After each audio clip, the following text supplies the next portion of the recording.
Greetings, everyone. Nathan Nerdarchy here from Nerdarchy, for nerds by nerds, hanging out with a nerd. Nerdarchy is Dave. And today we're doing our intro to Starfinder, the Mystic.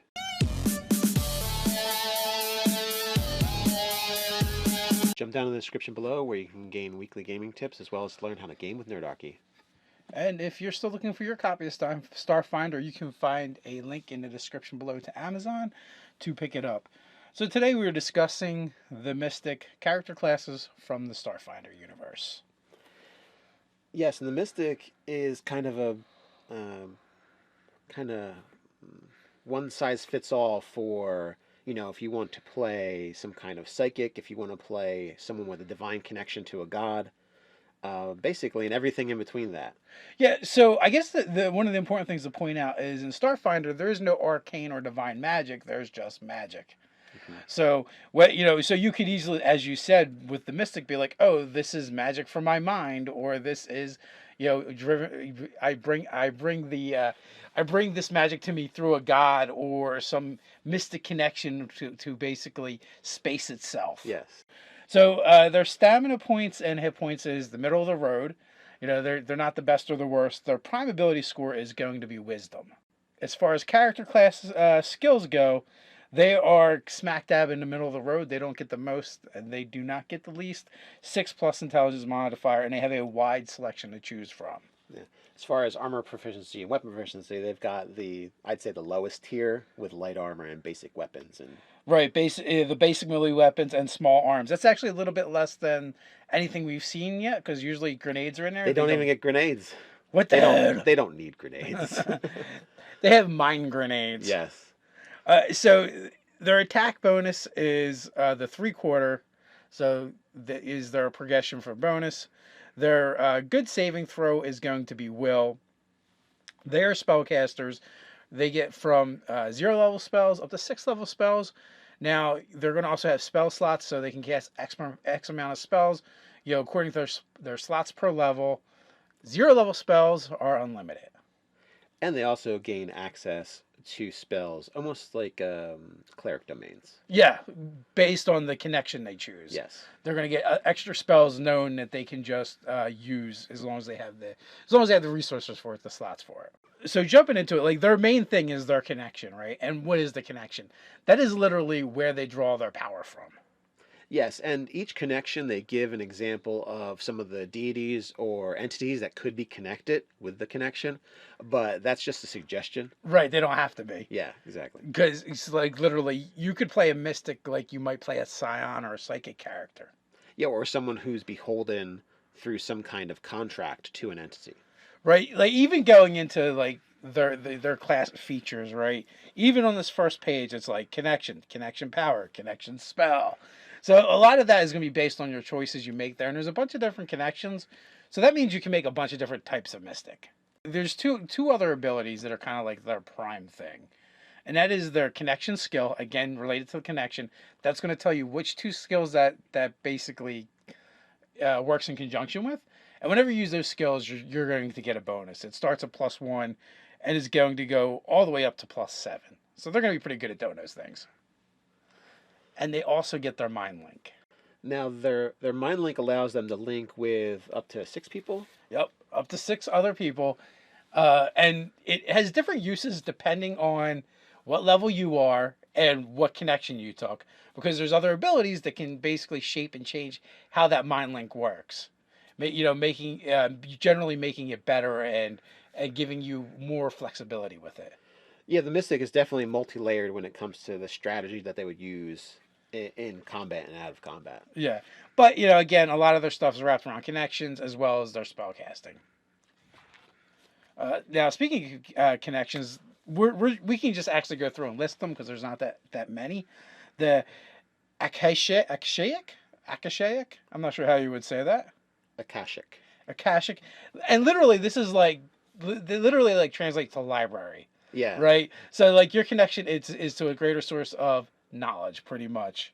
You can access the psychic library of the universe. Yeah, and a bunch of your abilities are going to be really thematic and have to do with that. Empath is just that. You have the ability. You're connected to emotions and manipulating emotions and reading emotions.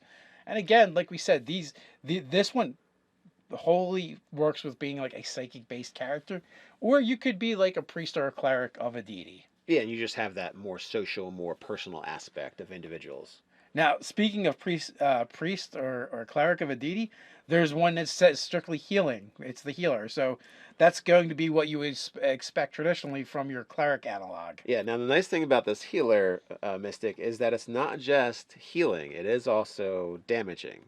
Well, yeah, the idea is you have the power over life energy as well as death.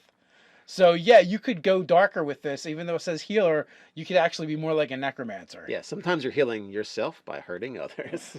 And then there is the mind breaker. That doesn't sound clericy at all. No, no, that's full on like assaulting people with your mind powers. Mind bullets. Mind bullets all the way. Or in this case, mind grenades, because they get a power called explode. Oh yeah, where they actually explode people's heads. Yes. That is pretty vile. Although it doesn't work if they don't actually need their head. Yeah, so I mean, if there's a special kind of critter, they're Like a troll? aliens, yeah, that don't need their brain or their brains down here. Yeah, space trolls. Yeah, space trolls.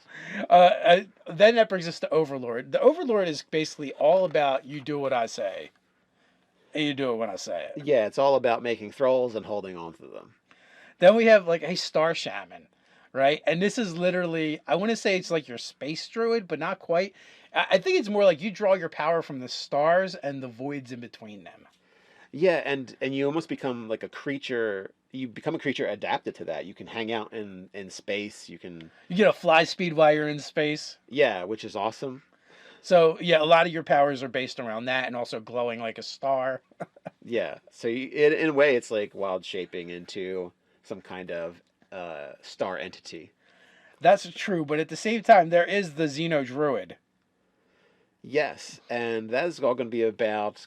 I feel like it's the closest thing to like a path, kind of like a throwback to Pathfinder Druid. It literally is, and really, it's kind of about you have a connection to biospheres, and the energy, the life energy that you could find on planets, animals, plants, that kind of thing, and you get to carry some of that around with you. You could do cool things, like literally, they had a thing called plant transport, right?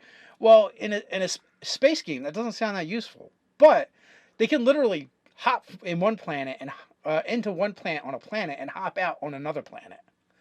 Wow, I didn't get that. So it's extra dimensional travel via plant. That's extraordinary. Yeah, so there's definitely a lot of choices here, and depending on where you go with those choices is going to determine what kind of character you're going to be. So Mystic, like we're saying over and over again, gives you the ability to make a much different character than maybe someone else playing a Mystic, and that's one of the really cool things. Oh yeah, because if I tried to associate other classes with this mystic, you get clerics, you get psychic warriors, you get like the mind breaker stuff. You get all these different types of older style classes from a Pathfinder game, like kind of mashed together and also transformed in this one class. Yeah, it runs the gambit for sure. Yeah. And now we get to the part that is kind of like our favorite portion of the book. Yeah, because it's great for people who are doing intro as well as, when you just need a quick idea for a character. And yeah, and this is basically when they're like, hey, if you mash a theme with this particular character class, well, this is kind of what it would look like. And they give you, the ability score breakdown, what connection to select, spells, feed, skills. Basically, it's like the quick build for a character class. And, for us, we've said it, and I'll keep saying it probably till we're done this series, is it's an excuse to make some more really cool art. And yes, that's what I've really digging. Right off the bat, starts with a Crusader Chaplain, and that's mixing Mystic with the Mercenary. Then we have Empath, which is Mystic mixed with the theme of Priest. Right, and which is funny too, because this one almost feels very much more that build to me, the Empath build feels more like the Psychic or Psion. Mm-hmm. So it's interesting that they call it the Empath and mix it with Priest. So I think there might have been some other interesting things to do it with it, but it definitely works. Then we have a Star Shaman, and that is the theme mixed with the Spacefarer. And then we have the Xeno Druid, which is the theme with the Xeno Seeker. Yeah, they were Xeno all the way. So, again, this is like a great part of the book. This is like if you're just getting started and you kind of have an idea of what you want to play, but you're not really sure, you can open up here. You can pick one of these. It'll tell you it kind of tells you what to do. Hit the ground running. Yeah, or it might give you inspiration for what you really want to play out of it. Exactly. So the question is, are you guys playing Mystics? Are you playing Starfinder? We got a place where you can tell us all about it, and that is in the comments below. While you're at it, like, share, and subscribe. And if you haven't picked up your Starfinder yet and you want to, you can check out the link in the description. So until next time, Stay stay nerdy. nerdy.